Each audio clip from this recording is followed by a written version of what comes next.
Welcome back to the Real Triathlon Podcast. This is your lead host today. I'm taking the reins. I'm charging forward. And I'm going to interview Garrick Lowen and Lisa Bakaris, and they're going to interview me also. We're going to switch hands on the hosting. I like it. Guys, but Nick's the lead host. Who's the lead host? Just now. Guys, off of freaking Challenge Roth. What, like 5 days ago now? You Garrick both made it stayed home? an extra day.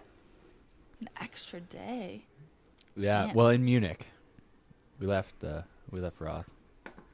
Well, we weren't really staying in Roth. We were staying in what was basically Indianola. Which was how far from the race? Joke I made.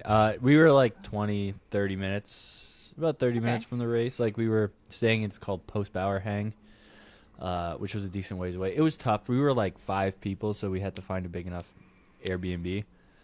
So we were a bit of ways away, but you're in the middle of nowhere out there. So like driving, getting places is so fast and so easy. Like there's no traffic or anything.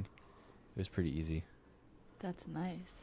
Man, I want to know, okay, well, we're going to do a little race recap, but I want to know, Garrick, how is the calf feeling? Because I feel the feels for you. And when I was messaging Morgan and asking, I was like, wait, is he still going? What's the deal? He's like, no, it's his calf. And I was like, not the calf. I need to ship you bone broth ASAP. Honestly, I don't like that we're starting this off with like the negative, like what happened in my race. No, but we're just get rid of it. Let's keep going. Let's get through it. We're gonna build into the podcast. Gotta get the bad stuff out of the way. Yeah, basically. So the run, my first run after getting off the plane, I kind of noticed a bit of soreness in my calf, and I was telling Nick, I was like, you know what? I'm just ignoring it. I'm putting it out. It's not real. It's not gonna happen. It's just a weird thing. And then in the race, it was actually just after seeing Nick. On the run where we were going the opposite directions, the one, Nick actually, he's like, just tap it in, man, just tap it in and finish it. That's what he said. And then probably that was it. Maybe like 30 steps later, my calf just grabbed on me, and God damn it, Nick! I didn't do it. I was trying to tap it in, man. Definitely wasn't Nick's fault. But it was, and I tried, you know how, like, sometimes you can still get a few steps, like, you can still run a bit on it, and, like, kind of, like, gingerly.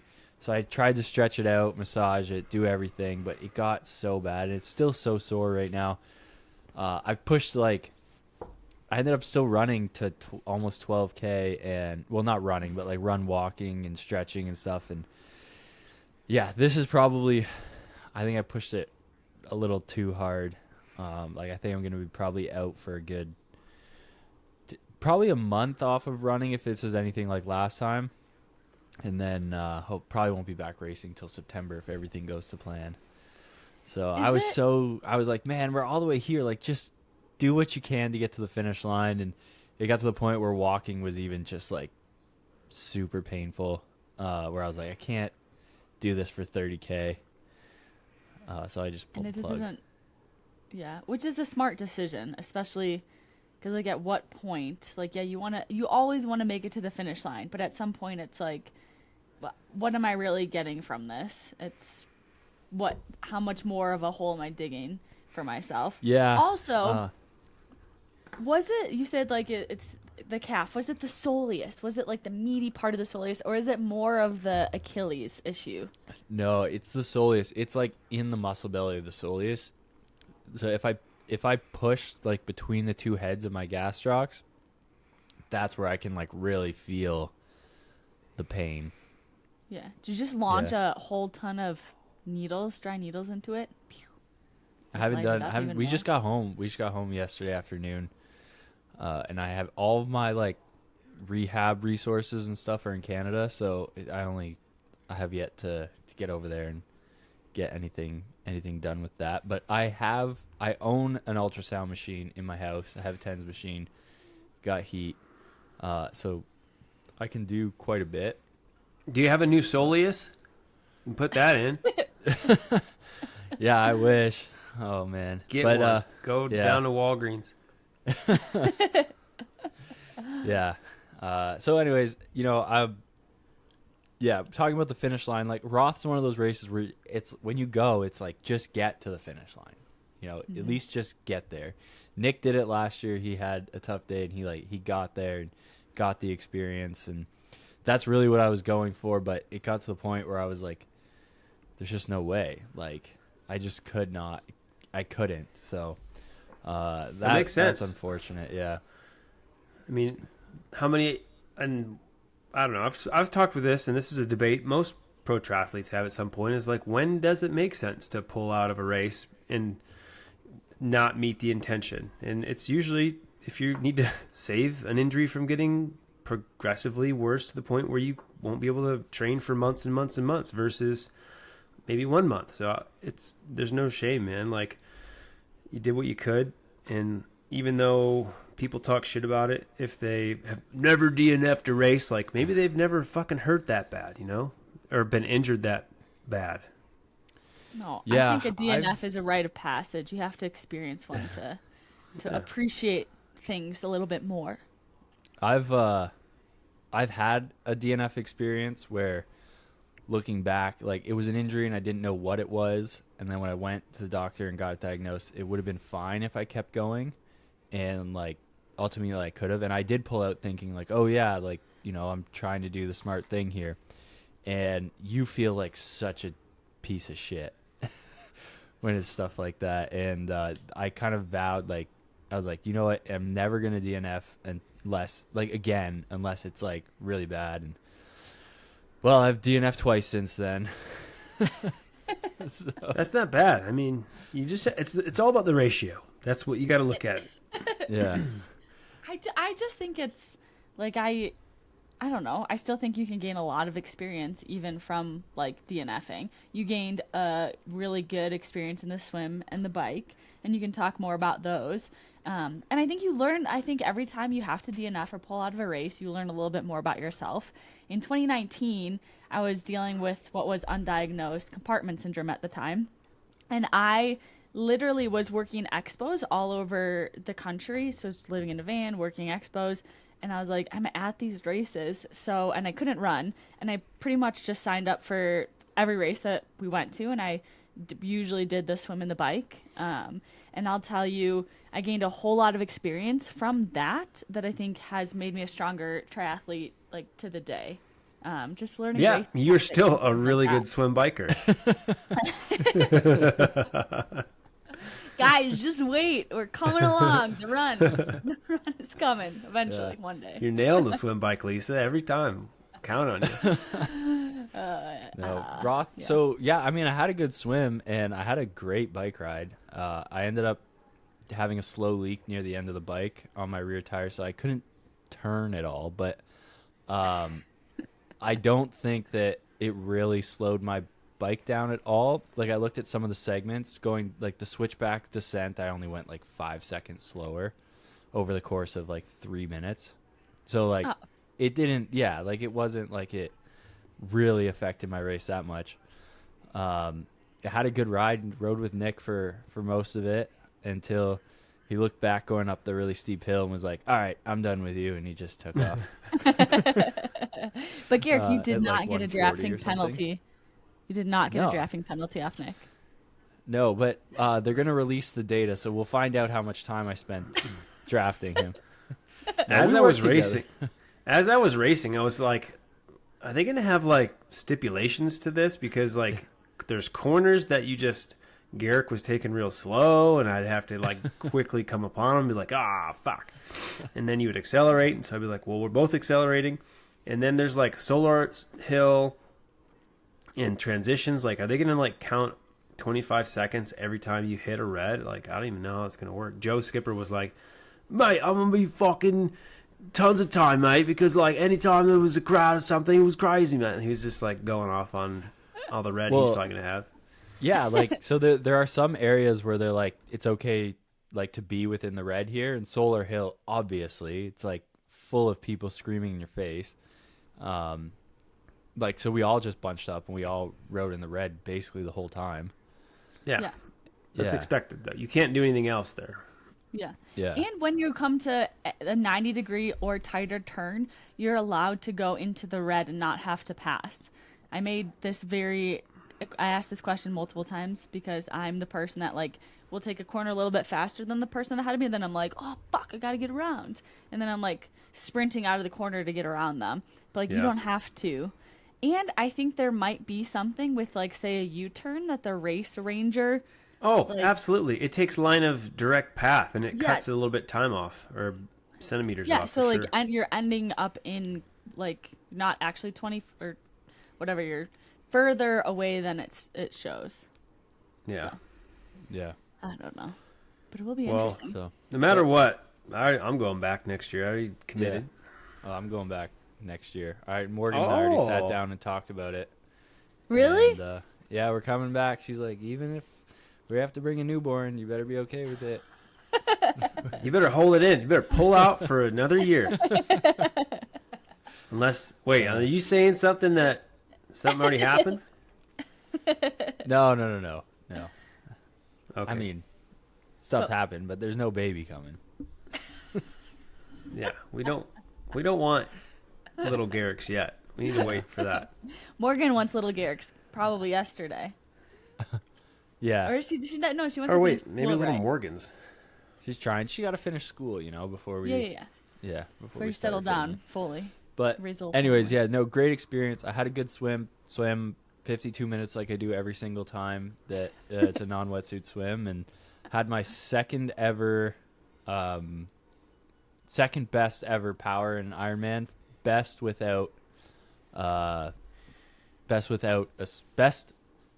bike swim. with a swim. So Chattanooga, I'm 296 assuming. watts, yeah. Chattanooga last year was your best power. Yeah. And then I did this is better than every other race I did without a swim, right? So just Chattanooga. So I did 296 watts, which I was happy with. But man, those guys bike hard at the start of a ride. Yep, they sure do. They group caught me with like Nick, the group that Nick was in coming out of the water. They caught me probably, I don't know, 10 minutes or so, 15 minutes into the bike. I looked back, the guys came by me, and then I was trying to hang on. I looked back, and Nick's behind me. He just waves at me. Hey man, hey, just letting you know I'm here, just hanging out. And then he looks back over the crest of the hill, and he just looks like he's just fucking lit up already, like the look of death. I'm like, man, we're only 15 minutes in here, man. We got to keep going. Oh, the first 20 minutes of the ride, it was like 3:43 or something. Oh my god. Yeah, and we got Well, dropped. The funny thing is, like, a couple of those guys came back. Like, I knew some of them would, and I knew there was going to be some more powerhouses coming from behind us, which happened, and it was perfect. Like, if I could have done anything different on the day, obviously I would have taken 2 to 3 minutes off the swim, but for sure the bike, I would have made it a point to have better. I think I just got a little low on sodium because, like, after, when you're riding at a certain point, you're like, man, I'm feeling like the power's good, but my legs are like, there's like a couple of little muscle fibers that are feeling like they might grab if I just continue, or if I like get out of the saddle and surge. And that happened after like 90K, once we were with the Joe, Bart Arnault, and Zach, I don't know his last name, Zach group. And then I had to let him go. And then I was kind of like, if I could have stayed, I had like ridden probably 290 to almost 300 average for that stint to like for the first half of the bike course. That would have been clutch. Like, I was planning on that, and then I just had to catch back up after like 40K of rejuvenation, drinking on course stuff. And anyways, I rallied, felt good, and then ran super locked in. That was one of the better runs I've had, so I'm stoked. That's awesome. Yeah, well, I want to get into kind of your race and how it played out. Obviously, we rode quite a bit of the ride together, so I know, because at 115K, it's like your legs just lit up, and we dropped those 2 guys, and Yeah. I was just like, all right, just hold on for dear life. And we got up that hill, and I think I rode with you for another like 10 minutes, but I was like 20 meters back or something, and then at one point, you were just gone. I think I like knew that the work was going to start at that hill, because the Roth course is kind of like 3 sections from T1 until like the first climb. There's a lot of downhill. There's some rollers, but nothing crazy. Couple sections to get out of your saddle and rest and take some fuel. And then there's like a lot of long gradual ups and downs. And then you hit the first climb. I don't know the name of it, but there's like speakers and people jamming and having a great old time. And then that's the longest sustained climb, and it's a false flat even far after that. And then you hit a downhill switchback part, and then that's really when the hardest part of the bike course is, because it's like a lot more up, and then two hills. You got the hill before Solari Hill, which is like a precursor, and then you got Solari Hill, and then you got to get back to the start. So those are the 3 kind of segments. And so, man, like, the first time I did Roth last year, Solar Hill, I was on cloud 9 when I went up that. Garrick, I'm assuming you felt that this time. This year, I was like, hey, this is great, like, fun. But I just didn't have that same, like, first time, like, fuck me, this is the coolest thing I've ever done in my entire life. But the second time, I was like, got stuck behind like an 80-year-old guy. He was like, I was like having to like paperboy amongst the crowd. And so I just gently like reached over his side and gently pushed him out of the way. And yeah, and then we went up that hill again. So I don't know. Overall, it's one of the best. Still, I'd say like the reels I put out there, it is the absolute best experience a triathlete can have on the planet for the races that I've experienced and the feedback that I've gotten. There might be some cool ones in like Thailand or some crazy place I've never heard of yet, but I've been to Norseman, I've done X tries, I've been to Iceland and Patagonia. Like, there's just nothing. Like, I think Hamburg and maybe even Frankfurt probably have some cool crowd support on the runs, but the sheer amount of people that are at Roth is the most I've ever seen at a race. And the energy on the run and the energy on the bike, I don't know, it keeps you going. And like, I had people cheering for me from all of our partnerships. Like, the guys from Fuel In were like losing their minds, and I was like, I was locked in. I was locked in. Yeah. This is the first marathon I ever was like so locked in. I didn't think about what was coming ahead. I didn't give a shit about anything. All I just was like, Laura Phillip, you're not catching me. I don't give a shit how, like, you're 20 minutes ahead of your category. I don't know how, but like, you're crazy. So I think I was just so dialed in because I don't know. I was also worried about a calf thing. Like, I had like a knot in my calf that like I had a big round cup thing where, like, when you cup something and you're like, oh, that shit's real brown and kind of red, and you're like, that was some blood flow that needed to get there. So it was pulling on my Achilles. So like the last 5 days, I was like, yeah, we'll see what happens. Race morning, I was like, this is weird. Never experienced this. I was like, Garrick, I know what's up. I feel ya. But anytime I've run, I think it was like an Achilles tendonitis due to something pulling up in the meaty part of my gastroc.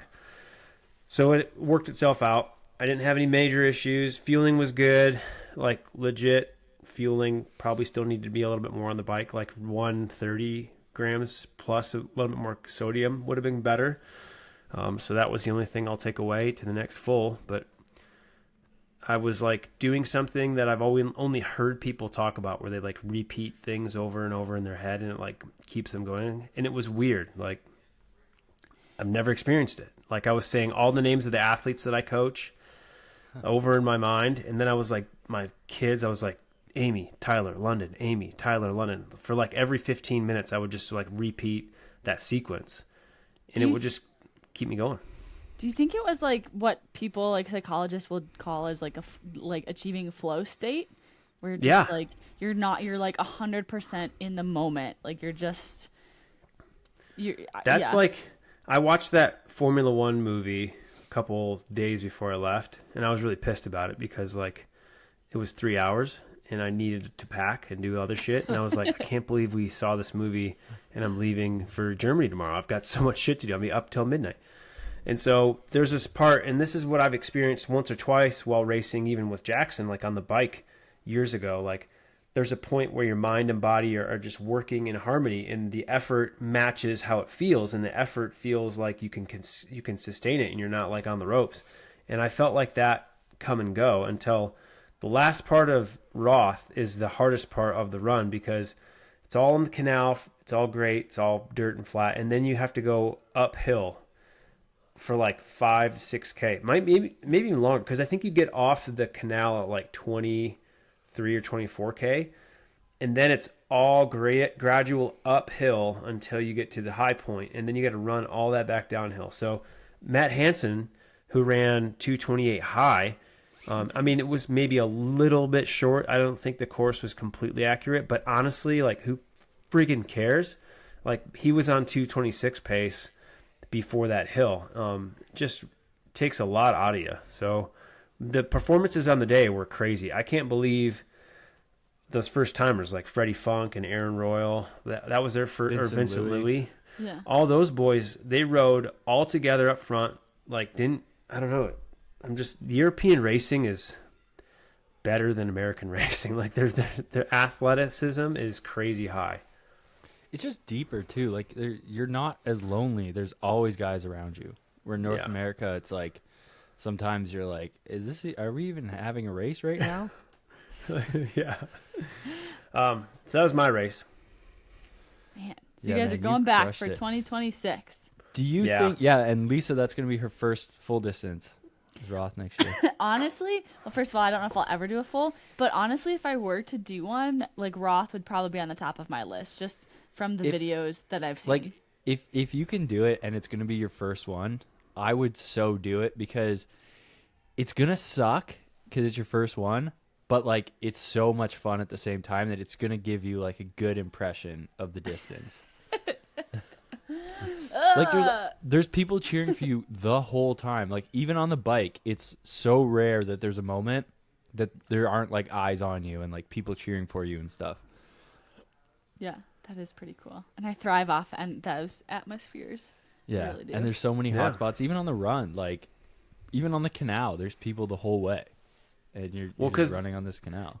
And Roth is unique in a couple ways to where, like, you can get nutrition at every aid station. You can get your own nutrition if you have somebody there at the aid station. So you can get bottle hand-ups at every aid station on the bike and every aid station on the run. So you can really have a little bit more of your own unique nutrition if you need it. And that's not advantageous if you're alone and don't have any help, but you can ask for help from your homestay or from another pro's support. So it's pretty cool. That is pretty cool. I kind of wish Ironman would adopt that for their races too. Like, here's the feed zone. Here's what you're allowed to do in it. You can do bottle hand-ups. Like, not necessarily. It should be allowed for the pros. Like, at every pro race, you should be allowed to have someone handing you stuff in that zone, but also have personal needs. On course. Right? Yeah. But only for Ironman, not necessary for 70.3s. Yeah. So that was Roth. And in the meantime, what else happened? So before we move on from that, I want to ask Nick a question. Do you think that run, that, like, the reason you had good energy, you're in that state, you nailed your run, do you think a big reason of that is because you didn't overbike this time? And you've overbiked quite a few times in fulls. I think it was I'm not saying that wasn't part of it. I did bike better than South Africa. South Africa, I couldn't overbike. I felt like my legs were in my luggage. And I ran pretty well. I think I went like 3:02 at South Africa on the run. And I felt dialed in and locked in there. So I think it's a matter of I could run more if I did bump my nutrition up more. So that was going to be good. And I also think that my nutrition on the run, I'm still doing like 80 to 90 grams of carbs per hour. So I think nutritionally is the main thing that has been sustaining me. And also, the last 4 weeks before this race, like, I went to North Carolina for a week. I was not running as much. I had to back off a lot of the intensity that I normally do, like a lot of track workouts, because I was still nursing some of this Achilles thing. And so honestly, I think I went into it on the run a little bit less sharp on the speed work, like the 70.3 type efforts that I would normally do. And I was purely running like 350s, 345 per K. Like I wasn't going down to 310s and like really over destroying my legs. So I think my build was more reasonable and I was more rested because I was so concerned about nursing this injury along. So in a roundabout way, I think that's why. Okay. I like that. I think. Scott DeRue was there. Scott DeRue was the CEO of Ironman, was chilling with Felix, the owner and starting feller of Challenge Roth. Like maybe there's some lessons learned between those two boys. I think that's like super cool, and who knows what will become of that, or if, but to see brands actually like working well together is amazing. And I think coming from a standpoint of, we've seen Ironman and the PTO do a lot of headbutting in the past. So it's nice to see those two kind of come together, maybe chat about the future of the sport. But yeah, that's pretty cool. And I freaking love Scott DeRue. He's such a good guy, and pretty much every interaction I've had with him has been super positive. And I will say, this is actually funny, little tangent, but about Scott. Yesterday I posted on Instagram about how ridiculous it was that weddings, rental tablecloths for a wedding was going to cost $1,300. Put a little post on Instagram about who cares about wrinkles and who doesn't care about wrinkles. Scott DeRue voted that he does not care about wrinkles and tablecloths. And I was like, this is my guy. This guy is awesome. I'm so happy that he is in charge of Ironman. And then Jackson also messaged me and he goes, nobody cares about wrinkles, but I bet Nick was one of the people that said that he cares about wrinkles. I did. And I was like, he did. Every day I'm like, shit, this Ironman took another 3 years out of my lifespan. Trying to put on that Caldera Labs. But I'm talking about, no, not wrinkles on your face, Nick. Well, wrinkles and tablecloths at weddings. My ass off, and I was just scrolling, and all I saw was wrinkles, and you were like way up close, and I was like, she must be talking about wrinkles on, and that's why I said that. I don't give a fuck about wrinkles on tablecloth.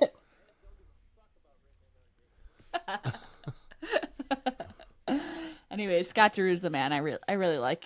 I think they did a very good hire. Every Ironman has always needed like a color commentator instead of like a dry, soulless voice of Andrew Messick. Like Andrew Messick in person was nice, but Andrew Messick on press was like, nope, Ironman's not interested in any of that. Like he's not even, he was like a dead personality for that. Like we needed somebody like Scott.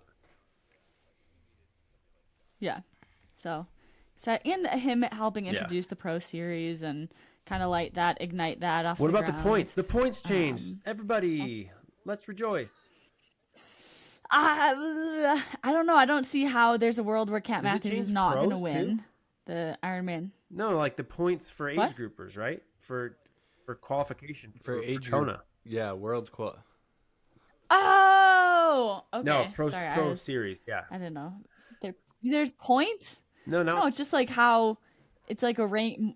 No, I'm saying it's different now. Is my like point. Oh, yeah. Oh, got it. Yeah, it is different. I don't understand it, but I don't understand it either. Garrick, what is it?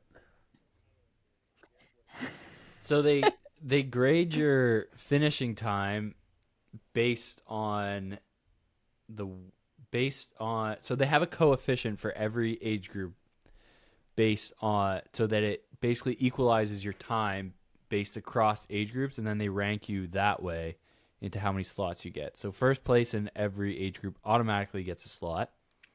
And then your time, there's a coefficient for every age group based on finishing times. I think it's from like whatever the world championship was the year before. And so they multiply it by however much. And so then it's more performance based to get you to the which finish. Is awesome. And take away less of the gender inequality of more men going versus women. In theory, it should be more competitive. But it should allow for a more competitive race at Worlds. So, because there's no more like roll downs, or are there? Well, there are roll downs, so it'll still roll down, but the roll down is based on where you finished from your time.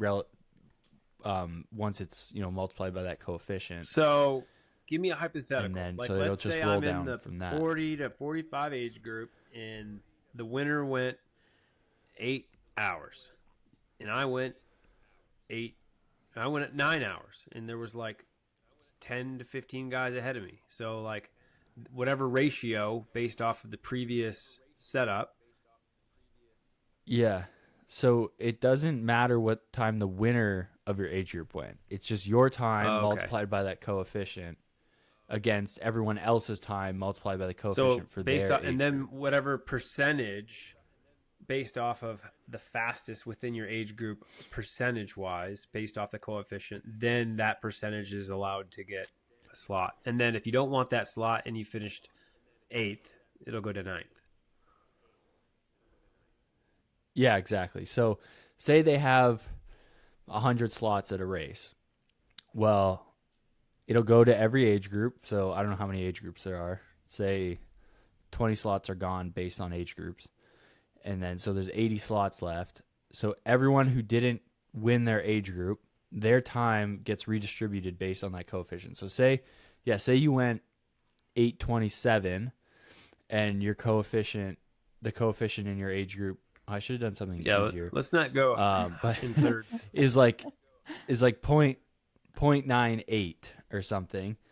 Well, then your time will be whatever 820 or something that they rank you off of. And then say someone in the 80 plus, their coefficient is like 0.78 and they went 9 hours because they're amazing.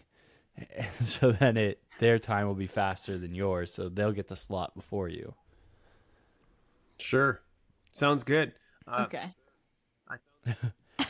And the coefficients are like open. You can see what they are, so you can go and determine them do the before math the race. yourself. So like, hey, I need to probably get this in range of, I don't know. So should age groupers be targeting a time or a position then? Well, just win your age group, and then you'll get your slot. And then you don't have to worry about it. Yeah, but really, so you got to go as hard as you can the whole way because you're competing against all age groups and all genders for your slot. Wow. Okay. Sounds like. When does it every start? second Next matters. year?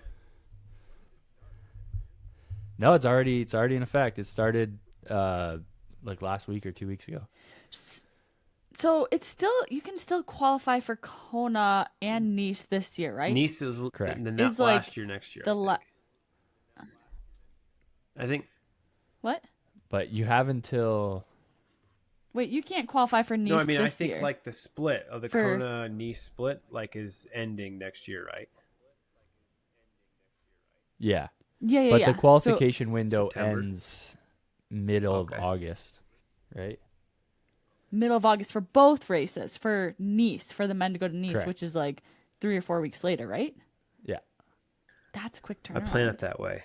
I'm like, I'm gonna get that slot. Like Ironman Copenhagen's the last qualification for Nice for the men, and then Ironman Kalmar. So they're both the same weekend, August 17th and 16th. Okay. That's the last qualification for the women. Dirty. Okay. Well, I mean, I don't know. For me, and I don't know why, Kona's never been like I've been to Kona and experienced the course in my own time, but never raced Kona. But it's never been the reason why I wanted to go to be a triathlete or get the best of myself. It's not been my why. And what do you all feel? Smash or pass? Kona is the only race to go for. Pass. 100% pass for me. Yeah, kind of pass for me too. I feel like it's cool. It's obviously it's like part of the lore of our sport, and people are drawn to it, and that's a big reason people participate. But for me, I've never cared that much about like going to Kona or racing Kona. Like the course doesn't seem great. It seems kind of boring. It's really hot. It's windy. What if we were actually winning every race though? We'd be like, oh yeah, Kona, that's where I go. Like maybe we would be different. Maybe, but I also think like having been there in 2019 working the event, like knowing how freaking hard it is to race in those conditions, like And also knowing that it really does suit a specific type of person. Like every person can prepare the best they can for heat, but it's just adds a whole nother layer of challenge, and some people love that. But I love it. I love going. I'm glued to my You're TV going. screen every time it's on live. Like I know, but I love the environment, the atmosphere, but I've never been like, oh yeah, I can't. That's got to be me one day. Oh yeah, I love watching it and stuff. Yeah, but and, it's like, never. I get Yeah, I'm never hyped like for it, this but is. I'm never like, my goal in the sport has never been to qualify for Kona, to go to Kona, to race Kona, to win Kona. It's like, I don't know. It's always just been something that's there, that's like exciting, and I've watched it, but it's never been like my drive. Like Nick said, it's never been my Same thing with Boston why I do Marathon. I've never triathlon. been like, gotta run Boston, man. Gotta get there. Yeah. I don't know. And it is so cool that our sport has something like that. I wish the 70.3 World Championships were like a little bit more of a big deal. Like I think they're a big deal, but I wish it was I've been beating almost this Kona drum. level. I've been beating this drum for years. They got to bring it back to God. Clearwater. No, man. I lived in Clearwater, or not. Yeah, kind of. My ex-wife's family lived there, so like, no, you don't want to be racing there, man. Oh my gosh. But Did they go that's, from that's where Clearwater it all to started. Vegas? Might have been. I think like Yeah. that course in Vegas was, at the time, I couldn't imagine a harder course. It was Silverman course. You ride in Lake Mead, and then you run basically gradual up and down the whole time on these like crazy hard roads. Like, I don't know. That was one of the harder races I've ever done. Yeah. I do love how remember- go ahead. Remember when there was no coverage for 70.3, and like all you got was like kind of a blurb, and there was just Yeah. pictures that would come back. I remember seeing like a picture of Sebastian Kienle or something. And that's all I remember, is him running and like next to. It almost looked like he was running on a sidewalk next to like grass or He something. was. That's all I remember. But guys, do you remember when there were no live races was- outside of Kona? Which was Yeah, honestly it was. like 3 years ago. Yeah, it wasn't that long Like ago. it wasn't that long ago that like you couldn't watch triathlon, long distance triathlon outside of Kona. But now it's a thing. Now it's like you can basically watch a live race almost every weekend. Yeah, if you and want. look how that's going. Yeah. I don't know. Every Is it time I'm going like, well? I don't know. how many people are waking up on a Saturday and they're like, gotta get it on there. Yeah, You know- I will say I was freaking when I woke up in the morning when you guys were racing Roth, and I could not figure out the freaking tracker. They have such a bullshit tracker Oh, that that's so bad. was pissing me off so much. I was like, where are they? I can't tell. I can't see it. So like, can they just get with the rest of the Challenge Family program and get on the, The normal website tracker, and the tracker please? What's definitely it? need a little bit of some love. You couldn't even get your splits. It just gave you the time of day that you finished something at, or the total Yeah. time of the race. Yeah. I was like, Yeah, how fast that did they was swim? tough. I have no idea. How fast did they bike? You have to like do Yeah. calculations. Yeah. But so, Anyways. you know what? We can thank Janet Jackson's boob for us having live coverage. Tell me. Do you know why? I'm going What? to take you through this.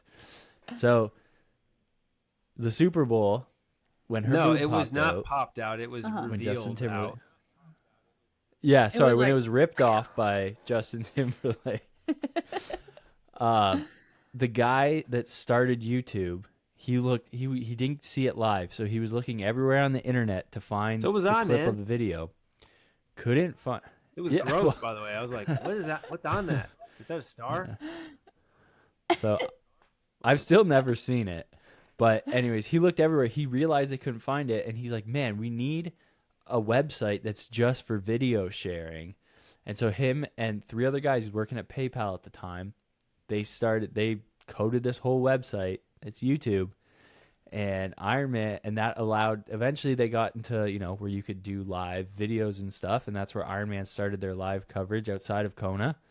And although now it's on It was way outside better on TV, but YouTube. if you use a VPN.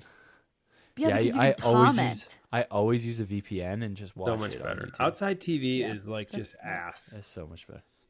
Hey, let's get another Roku Yeah. commercial in there. Oh.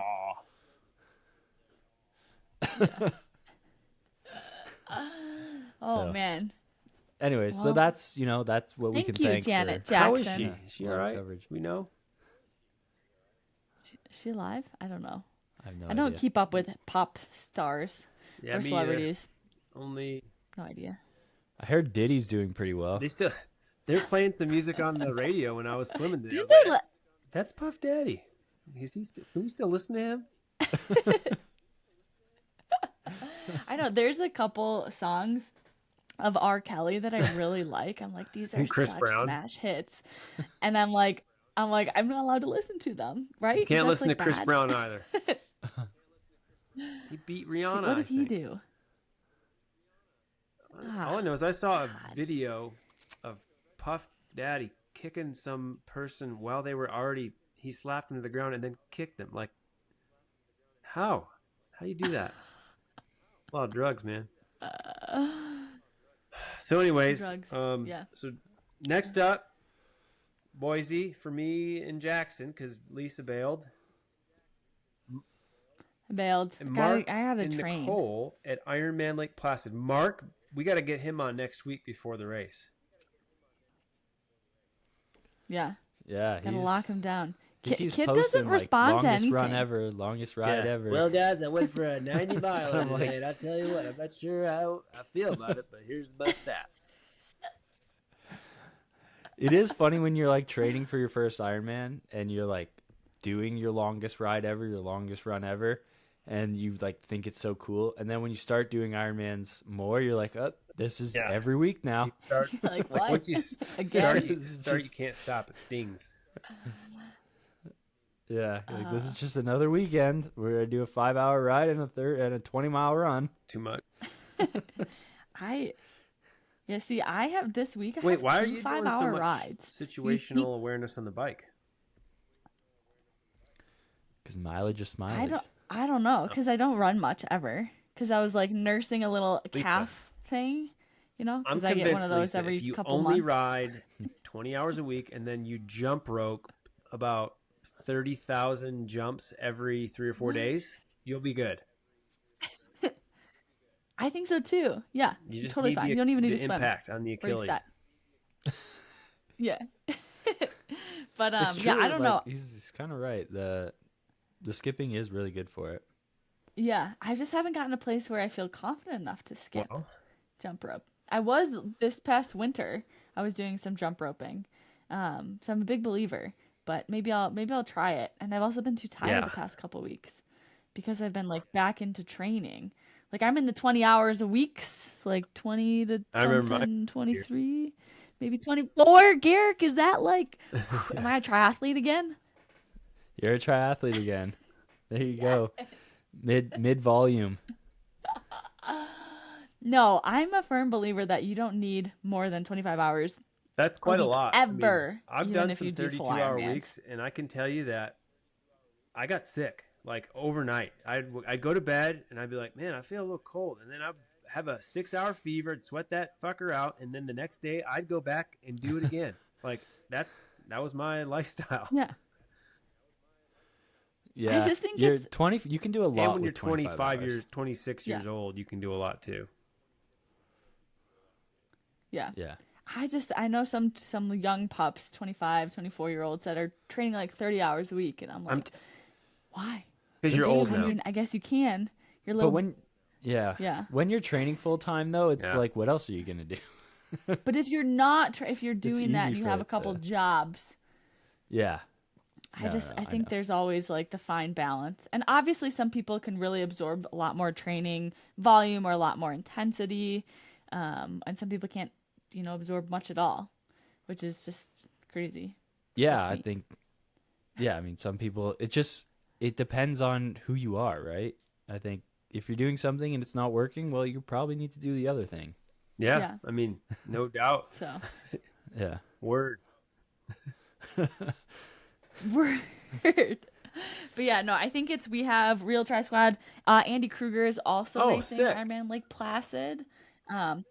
And we got, yeah, you got a good RTSX contingent going to Boise 70.3 as well. Pablo from RTSX, he's also racing Ironman Lake Oh yeah, Placid. So two that's weeks. next, not in like 2 days, but yeah. It's the No, it's the oh, it same is like weekend as 10. Boise, I believe. So it's No, it's the next week weekend. before. I think. Speaking I of think so. Yeah. Boise, let's see what happens. I don't even know. Let's figure it out. I know you're what 16 days. I think so. to I've the got a race. really good idea of how I can make it happen. Like this whole week is just kind of a wash because I'm moving and I'm going to an Incubus concert, which I haven't been to a concert in probably like, I don't know, 10, 15 years. So, and it's my birthday. I'm turning 39. So FML again. It's a big July. We took a lot of things that were going to happen though in the whole year. And we're like, let's just do them in July. I think that's a good idea. So July's kind of busy.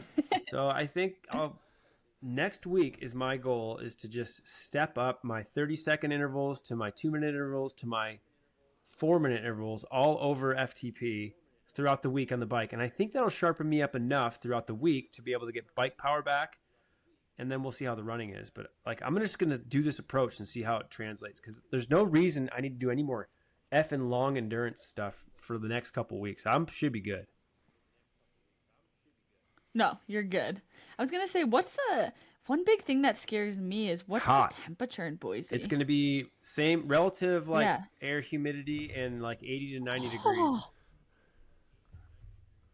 I was gonna say it's Jeez. like because freaking Colorado was 100 degrees yesterday, and I gave myself like minor heat stroke, and I just checked in the weather in Boise, and like it's in the 90s, the highs in the 90s, low like not this Saturday, but the next Bring Saturday it. I is hope it's 70. hot AF because I Like, live in where it's 108 right now and it sucks. Lisa, yeah. you're getting I married. don't know how you guys do it. I like died. I am. I'm getting married in like 3 weeks. Don't, if you're not married and you're thinking about getting married, don't have a wedding. Don't do it. Elope and then maybe like get The together wedding with is some not friends for at a you. bar. It's for everyone like, who supports you. Remember that. It's not about you. So everyone else can have I fun know. at your I expense. know. Okay, that's all a wedding is. Yeah, Lisa, you're Yeah, just like, the bride. It's It's gonna not go by about so you. fast. You're like, Uh, what? I don't even remember what happened. I was just saying hi to everyone. I talked to everyone for way too long, and then I danced a little bit, and then I was drunk, and then I woke up the next day, and I was fucking married. I know. Yeah. Gonna be crazy. But I'm super excited for that. I'm done with the planning. Who am I Not sitting like by? done with it, but I'm over it. I don't know yet. That's TBD. That's like on the long list of to do things. But I'll Okay. put you with some good people, my aunts, my I think I'm uncles, driving. it's a good time. I think I'm gonna. You're DD? Or Think I you're will. driving I'm from gonna St. drive to George? Boise, race, come back home, chill out, and then probably drive to wherever your wedding is outside of Boulder. Do it. Are you guys gonna stay for a little while after? I don't even Or know. like in and out? Probably stay a day after at You don't least know. minimum. Yeah. Bring your Are you bike. gonna We do could any all wedding train. It'd be triathlon fun. related stuff? Like, hey guys, we're all doing a sprint triathlon day before the race. Just let you know. Well, actually, we're all gonna fly to Iowa on the Saturday of the wedding, the morning of the wedding, or we should probably fly the night before. There's a sprint triathlon in Iowa that has a prize purse. You get $5,000 for the win. So we're gonna What? all do that, duke it out, and be back in You time put your for wedding the on that ceremony. same day? Yeah, That's I the biggest know. purse we It's had a ridiculous. chance at as our rankings. Also, you know that sound your dog makes when it falls Yeah. asleep and they're like having dreams? She's doing that right now. Gianna! Yeah, it's okay. This is Weird. me. No, it's okay. I know, crazy, bad timing because it would have been fun to go do that. But I don't know. I think I might like mountain bike or do a run the day before the wedding or the day of the wedding. You know, if you guys wanna come join. You do you. Garrick's It's your not wedding. coming. I'm not. I'll bring a He's gravel bike, but I standing ain't me bringing up. a mountain bike. I don't even own a Are you mountain sure? bike. I Could sold be it because I fun. don't ride it. I was like, this is like a very expensive mountain bike just gathering dust, and I rode it once to the pool this year. I'm gonna sell it. I could bring my Yeah, it's e-bike. probably a good Keep thing. right But up. You should bring your e-bike because that would be sick. Mostly because I want to ride it. But yeah, other than that, so we got a wedding, and then I'm planning on racing in Santa Cruz, 70.3. Are you guys doing that? Nick, are you doing Garrick's that? going to do Garrick? something else, apparently. But I was thinking about Santa Cruz and Chattanooga because there's good spacing between them for recovery. See, Yeah. I want to do Chatty for sure. Right now, I was kind of hesitant, but now I was like, there's really nothing better to do in that time frame. So I'm gonna do Chattanooga, and I was thinking of racing around there, but 2 weeks is like an awkward time, I find, between races. Yeah, no, I agree. It can be kind of Because awkward. like you want to do a hard weekend 2 weeks out from your Ironman. That's called a race, and then but like a long, like you want your last long run. Brett Sutton would have his athletes go do like a 2 to 3 hour ride after a half. Oh my God. Oof. Yeah. But then the next weekend, I'm like, you're going to do a short hit out anyways, so might as well do a 70.3. It's the travel that's fucked. And you want to go to Sao Paulo, Brazil. Blow some smoke. Oh, sorry. Well, don't tell everyone. That's the worst part about it is the travel. Like, that's why I say don't. Where is that the 70.3 or is that a full? Sao Paulo's 70.3. But you got to travel to Santa Cruz anyways, and it's actually more expensive to go to Santa Cruz. I know. Santa Cruz is kind of fucked. Yeah, than Sao Paulo. Sao Paulo, the accommodations are like, oh, here's a beautiful Airbnb for $50 a day. Yeah, that is true. Santa Cruz is like buco bucks. But if you want to hear an Airbnb, let me know. Kids, this podcast is coming up on its time limit for us. Okay, we got a jet. You got a jet. We got to go do some plans. a webinar for precision fuel and hydration. And I think we've actually done a good Roth recap, Lisa lifestyle update, Garrick's situational awareness of his life, and our love for each other. So we're good. This is a good episode. We did one smash or pass. If anyone has another one, we have about 2 minutes. Yeah. Air conditioning, Pass. smash or pass. Smash. It's Smash. 100-something degrees outside, and I got to put a sweater on because it's 73 in my house, and it feels freezing. Oh my gosh. 73 I know, is but not it is when it's cold. 100-something degrees not outside. Your body's like, what's happening? I'm like, why? Well, now you're No, all it nice and sucks. cozy. Yeah. I'd much rather feel cold in 73 when it's 100 and something out than Dude, sleep Europeans in think that 100 and they something. will get sick if they get air conditioning. Like, they legit believe that. They do Oh my think that. It's like I mean- a hilarious thing. I mean, if you're not That's exposed to it, crazy. then you are. I'll I don't die know, maybe. when I But go to like, Europe. something. But anyways, I think there's got to be something to recirculating air. That's what But- airplanes are. oh, We Yeah, all I know. survive. So I think that's where where it comes from. But should be enough filtration and stuff. Anyways, Nick's got a jet. So if you like the podcast, share it with a friend, share it with people at your group ride, training session, masters groups. And guys, until next time, ow. peace.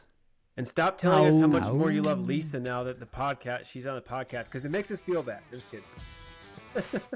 Bring it on!